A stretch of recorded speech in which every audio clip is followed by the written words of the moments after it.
Il était une fois, au cœur de l'hiver, dans un lointain royaume, une reine qui cousait devant une fenêtre dont l'encadrement était en ébène, d'un noir profond.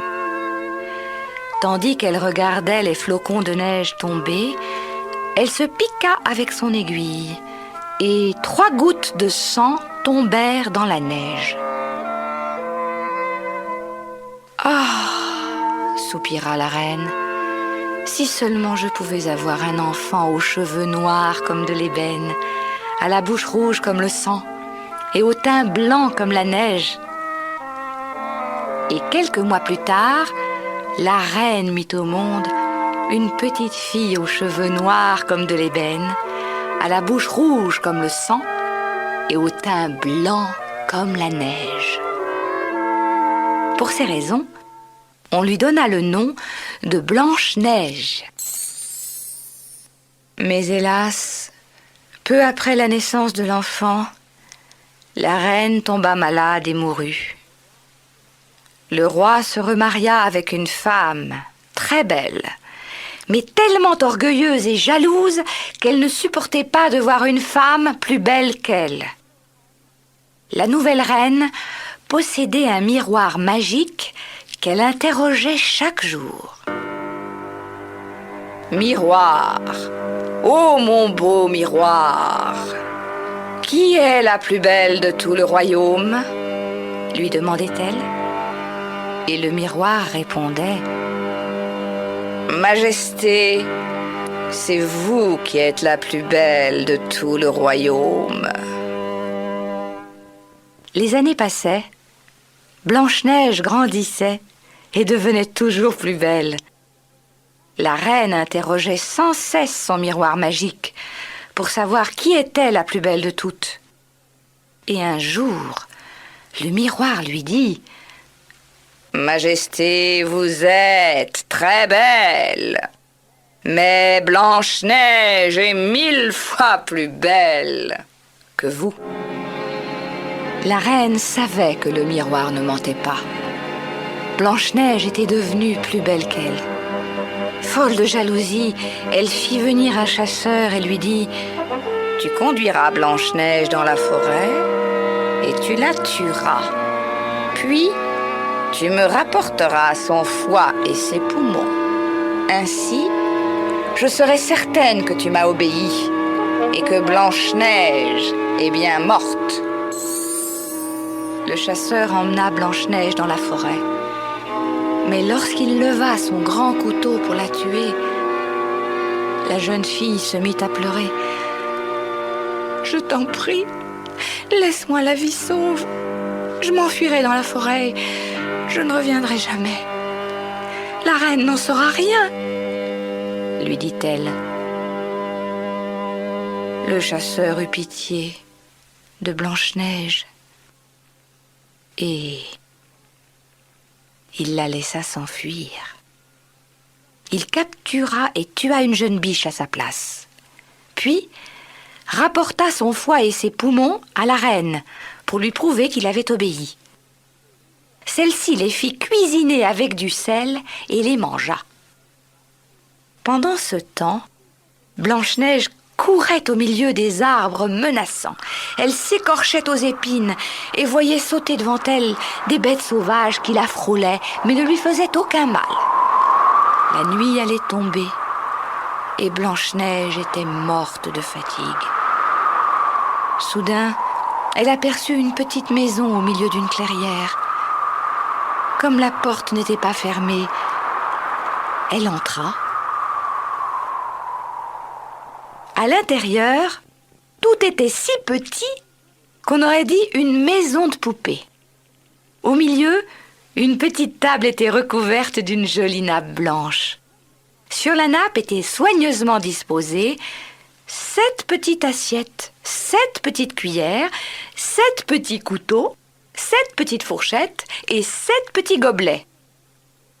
Le long du mur étaient alignés 7 lits minuscules. Blanche-Neige avait très faim et très soif. Elle mangea un peu, dans chacune des 7 petites assiettes et but dans chacun des 7 petits gobelets. Puis elle se sentit tellement fatiguée qu'elle voulut se coucher. Elle essaya les petits lits l'un après l'autre, mais aucun n'était à sa taille. Elle finit pourtant par s'endormir, toute recroquevillée dans le dernier, tant elle était épuisée. Il faisait nuit lorsque les habitants de la petite maison rentrèrent chez eux. Il s'agissait de 7 petits nains qui travaillaient chaque jour à creuser et à piocher dans la montagne pour trouver un peu d'or et quelques pierres précieuses. En arrivant chez eux, ils allumèrent leurs 7 petites chandelles. Ils virent alors que quelqu'un était entré dans leur maison pendant qu'ils travaillaient. « Qui s'est assis sur ma petite chaise ?» dit le premier. « Qui a mangé dans ma petite assiette ?» fit le second. « Qui a pris mon petit pain ?» demanda le troisième. « Qui a mangé mes petits légumes ?» interrogea le quatrième. « Qui a piqué avec ma petite fourchette ?» questionna le cinquième. « Qui a coupé avec mon petit couteau ?» se plaignit le sixième. « Qui a bu dans mon petit gobelet ?» grogna le septième. Ensuite, le premier se tourna vers son lit et vit qu'il était en désordre. « Qui est entré dans mon petit lit ?» s'écria-t-il. Les autres accoururent et s'écrièrent en chœur. « Quelqu'un a couché dans le mien aussi ?» C'est alors que le septième découvrit Blanche-Neige couchée dans ses draps, qui dormait profondément. Il appela ses compagnons, qui se précipitèrent avec des cris de surprise. Tous allèrent chercher leurs petites chandelles, se mirent en cercle autour du lit. « Oh, comme elle est belle !» s'écrièrent-ils. Les 7 nains n'eurent pas le cœur de réveiller Blanche-Neige. Le septième s'en alla dormir avec ses compagnons et passa 1 heure dans le lit de chacun. Quand le matin arriva, Blanche-Neige se réveilla. En voyant les 7 nains, elle eut très peur. Mais ils lui demandèrent gentiment « Comment t'appelles-tu » ? « Je m'appelle Blanche-Neige, » répondit-elle. Elle leur raconta que la reine avait voulu la faire tuer, que le chasseur avait désobéi et qu'elle avait couru toute la journée avant de trouver leur maisonnette. Alors les 7 nains lui dirent « Si tu veux faire le ménage, la cuisine, les lits, la lessive et la couture, tu peux rester chez nous, tu ne manqueras jamais de rien. » La jeune fille trouva les 7 nains si gentils qu'elle accepta. Blanche-Neige s'installa donc dans la petite maison. Chaque jour, pendant que les 7 nains travaillaient dans la mine, elle faisait le ménage, la lessive et rangeait toutes les affaires. Lorsqu'ils rentraient, le dîner était toujours prêt. Comme elle était seule toute la journée, les gentils petits nains lui recommandèrent d'être très prudente. « Prends bien garde, Blanche-Neige, » lui dirent-ils. « Surtout, ne laisse entrer personne. » Pendant ce temps, dans son palais, la reine se croyait à nouveau la plus belle de toutes. Elle s'assit donc devant son miroir magique et lui demanda « Miroir, ô mon beau miroir, qui est la plus belle de tout le royaume ?» lui demandait-elle. Mais le miroir répondit « Majesté, vous êtes très belle, mais Blanche-Neige, au-delà des monts, chez les 7 nains, est 1000 fois plus belle que vous. » Folle de jalousie, la méchante femme réfléchit longuement à la façon dont elle pourrait éliminer Blanche-Neige définitivement. Comme elle était aussi un peu sorcière, elle s'enferma dans son laboratoire. Là, elle fabriqua un terrible poison qu'elle dissimula dans une pomme charnue. La pomme, rouge d'un côté et blanche de l'autre, était si belle et si luisante que personne ne pouvait résister à l'envie de la croquer. Mais la moitié rouge était terriblement empoisonnée, tandis que la moitié blanche demeurait saine. Puis, la méchante reine se maquilla et s'habilla de façon à ressembler à une pauvre vieille femme. Ainsi déguisée, elle se rendit chez les 7 nains. Arrivée devant la maisonnette, elle frappa à la porte et cria « J'ai de belles pommes à vendre !» Blanche-Neige regarda par la fenêtre et répondit « Je n'ai le droit de laisser entrer personne.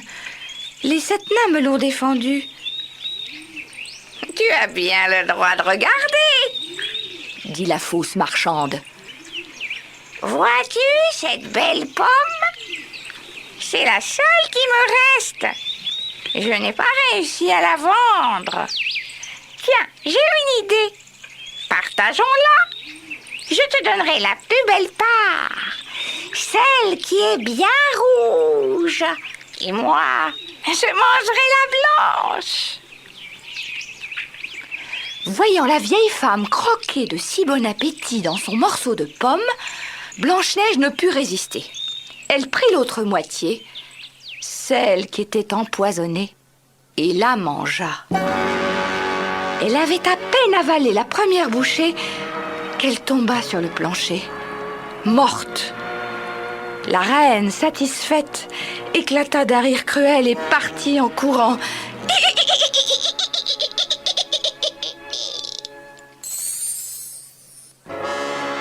Lorsque le soir arriva, les 7 nains rentrèrent chez eux et trouvèrent Blanche-Neige étendue dans la maison. Elle ne respirait plus. Ils essayèrent par tous les moyens de la ranimer, mais en vain.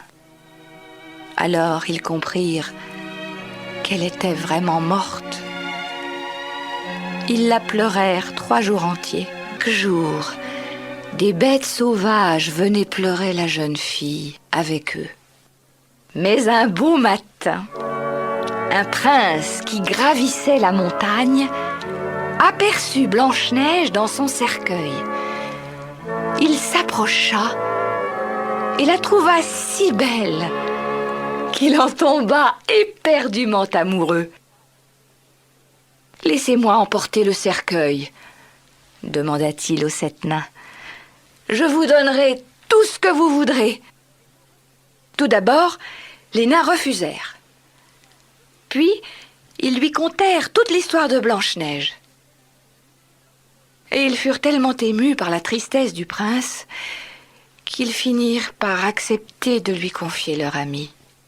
Le prince ordonna alors à ses serviteurs d'emporter le précieux fardeau. Ils chargèrent le cercueil sur leurs épaules et se mirent en marche. Soudain, l'un d'eux trébucha. Blanche-Neige, qui venait d'être secouée brusquement, recracha la bouchée de pommes empoisonnées qu'elle avait avalée. Elle ouvrit les yeux, souleva le couvercle de verre et dit « Mais où suis-je » Le prince lui raconta alors ce qui était arrivé et lui demanda de l'épouser. Charmée par le prince qui venait de lui sauver la vie, Blanche-Neige accepta immédiatement. Il l'emmena dans son château et l'on prépara leurs noces. La méchante reine fut invitée aussi. Avant de partir au mariage, elle interrogea son miroir. « Miroir, ô mon beau miroir, qui est la plus belle de tout le pays? Et le miroir répondit: Majesté, vous êtes très belle, mais la future princesse est 1000 fois plus belle que vous. Ivre de rage et dévorée par la curiosité, la reine partit pour la fête. Lorsqu'elle arriva au château et qu'elle reconnut sa belle-fille, qui allait devenir princesse, elle resta muette de peur. Pour la punir, les 7 nains la firent danser sur des charbons ardents jusqu'à ce qu'elle meure. Quant à Blanche-Neige, elle vécut heureuse avec son prince et eut beaucoup d'enfants.